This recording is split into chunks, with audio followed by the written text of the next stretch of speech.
ही जमीन सोडून तुम्हाला कोल्हापुरात कुठलीही जमीन हवी असेल तर मला सांगा, ती मिळवून द्यायची जबाबदारी माझी.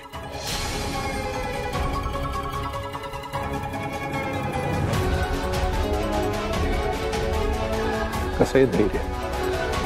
भाऊंच्या शाळेबद्दल सर्व कोल्हापूरकरांचं भावनिक नातं आहे. लोकांना जर कळलं की त्यांच्यावर अन्याय होतो तर आमची जनता आमच्यावर नाराज होईल.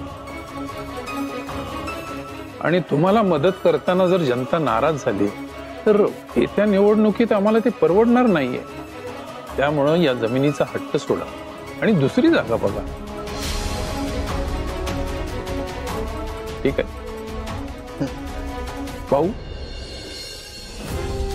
तुम्ही शाळेची अजिबात चिंता करू नका. तुम्ही तुमच्या तब्येतीची काळजी घ्या. होय, जिथं तुमची शाळा आहे तिथंच कायम उभी राहणार. चला, निरोप घेतो तुमचा. होय, येतो.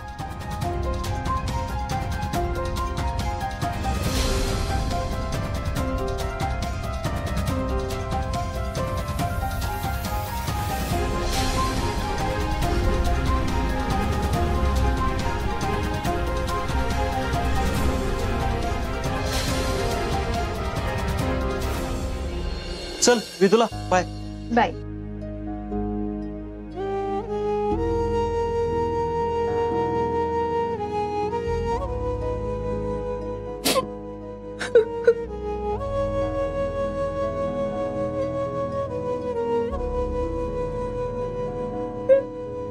सावी, अगं काय झालं?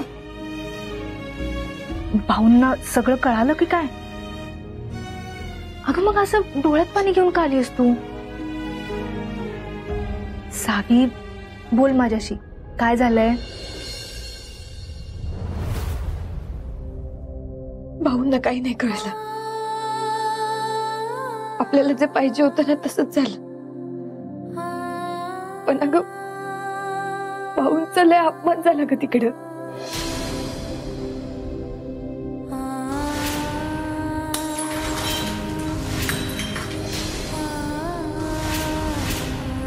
मला नाही सहन झालं ते. सावी, एखाद्या माणसाची वृत्तीच असलं कुचकट बोलायची असेल ना तर आपण फक्त दुर्लक्ष करायचं त्याच्याकडे.